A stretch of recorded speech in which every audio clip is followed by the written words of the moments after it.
Doctor B Vijayalakshmi గారి అమరజీవి doctor B Vijayalakshmi గారి జీవిత చరిత్ర 3వ భాగం 28/4/20. 3 రోజులు తన తపోభూమి. 17/8/86 తేదీ 1 గంటకు డాక్టర్ అమ్మ గారిని తన తపోభూమి అయిన ప్రకృతి చికిత్సాలయం 32 సంవత్సరాలు నివసించిన తన గదిలోకి తీసుకువచ్చా. 1 గంట నుండి 4 గంటల వరకు గాఢ నిద్రలో ఉంది. గత 3 నెలల్లో ఇంత సుఖంగా నిద్రపో విరోచనమయ్యింది. మూత్రం కూడా సాఫీ. సాయంత్రం 4 గంటల నుంచి గంట డాబా మీద వీల్ చైర్లో తెప్పించుకొని అందులో కూర్చొని బాపూజీ శివాజీల సాయంతో తన చికిత్సాలయాన్నంతా చూసి 6 గంటలకు పెరుగు అరటి పళ్ళు 7 గంటలకు బాపూజీని ఇంటికి వెళ్ళి పడుకో, 3 నెలల నుండి అలసిపోయావని పంపించా. శివాజీని కూడా పడుకో. రాత్రి 7 నుంచి 11 గంటలు ఆ పక్కనే కూర్చొని 1982 విద్యార్థులు చేసిన అవమానం, 1982 ట్రస్టులలో ఒక గ్రూపు వారు చేసిన అవమానం వల్ల ఎలా మానసిక వ్యధలో బాధపడిందో అంతా చెప్పి 3 ఏళ్ళు సరిగ్గా నిద్రపోలేదని, తిండి సరిగ్గా తినలేదని చెప్పి అప్పుడప్పుడు వాంతులు విరేచనాలు అవడం, ఎనిమా తీసుకోవడం, ఉపవాసం చేయటం, అప్పుడప్పుడు తొట్టి స్నానం చేస్తూ కాలక్షేపం చేశారు. ఎవరికీ చెప్పుకోలే.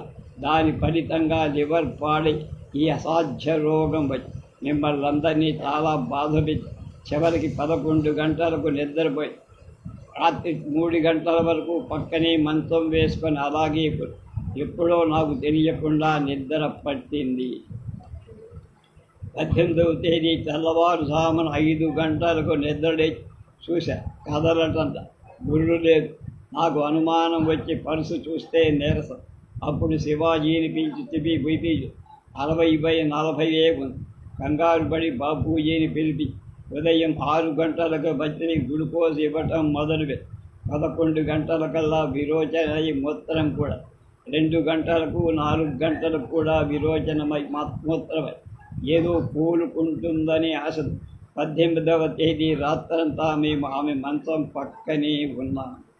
19వ తేదీ ఉదయం బీపీ పడిపోయి మూత్రపిండాలు పనిచేయటం మానేసి 19వ తేదీ డాక్టర్ అమ్మ గారి పుట్టినరోజు అంచేత అన్నీ ఆపేసి ప్రశాంతంగా ఆమెను వదిలేశా. 2-3 గంటలలో చనిపోతుందనుకో. పగలంతా అపస్మారకంలో ప్రశాంతంగా ఉండి రాత్రి 12:45 భగవత్ సాన్నిధ్యానికి వెళ్ళిపోయి 3 రోజులు తన తపోభూమిలో తన పుట్టినరోజు చేసుకొని భగవత్ సాన్నిధ్యానికి వెళ్ళిపోయిందామే.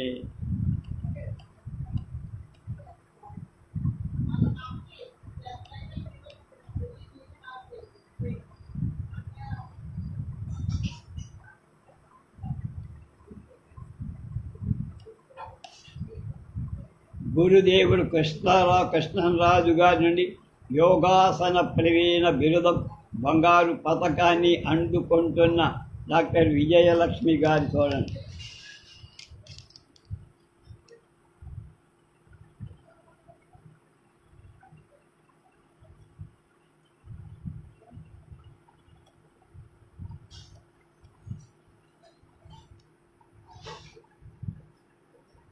శాంతి ఆశ్రమ స్థాపకులు పూజ్యశ్రీ ఓంకార్ స్వామి గారితో డాక్టర్ విజయలక్ష్మి, డాక్టర్ వెంకట్రావు. ఈయన విజయలక్ష్మి, ఈయన వెంకట్రావు, ఈయనము ఓంకార స్వామి. అంతిమయాత్ర 1988 ఆగస్టు 20వ తేదీ ఉదయం 10 గంటలకు ప్రకృతి చికిత్సాలయము అంతిమయాత్ర ప్రారంభమైంది. చౌదరి గారు ఏర్పాటు చేసిన మోటార్ వ్యాన్లో డాక్టర్ అమ్మ గారి భౌతిక కాయాన్ని ఉంచారు. పూలమాలతో ఉంచెత్తేశారు. అభిమానులు అనేక మంది కారులలో 12 గంటల అంబర్పేటలోని ఎలక్ట్రిక్ కెమిటోరియం చేరారు. భౌతిక కాయాన్ని ప్రాణం లేని ప్లాట్ఫారం మీద ఉంచారు. 12:10కి స్విచ్ ఆన్ చేశారు. అంతే ఆమె శరీరం అగ్నికి ఆహుతాయి. వందలాది ఆప్తులు, స్నేహితులు, ప్రకృతి చికిత్సాలయ అభిమానులు దుఃఖాశ్రవంతో ఇంటి పారిపట్టి వ్యాకరమ్మ గారి లేని లోటు తీరేదిగా, బిడ్డలకు తల్లి లేని లోటు తీరేది. ఆమె అడుగుజాడలలో నడిచి ప్రకృతి వైద్య ఉద్యమాన్ని ముందుకు తీసుకుపోవడమే ఆమెకు సరైన శ్రద్ధాన్ని.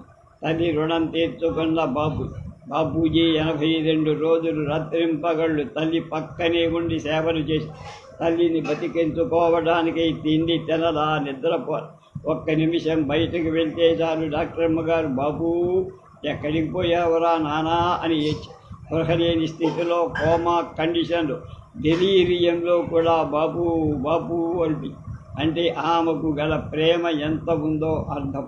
తల్లికి తల్లి అయి డాక్టర్ బాబూజీ తన తల్లికి 85 రోజులు సేవ చేసి తన జీవితాన్ని సార్థకం చేసి తల్లి రుణం తీర్చుకున్నాడు. బ్రిధిచంద్ చౌదరి గారి సేవ. బ్రిధిచంద్ చౌదరి గారిని మేమంతా మొదటి నుంచి కాకాజీ అంట. 36 ఏళ్ల నుండి ఆయన మాకు గార్డియన్. మా కష్టాలు సుఖాలు మాకు అండదండ. డాక్టరమ్మ గారి జబ్బులో కూడా 3 నెలలు వారు పిలిచినప్పుడల్లా వచ్చి సహాయం చేసి సలహాలిచ్చారు. ఆగస్టు 17, 18, 19లో వారు మా దగ్గర గడిపారు. 19వ తేదీ 1 గంటకు వచ్చి రాత్రి పోయినప్పుడు ఫోన్ చేసి 20వ తేదీన వచ్చి అంత్యక్రియలన్నింటినీ ఏర్పాటు చేశారు.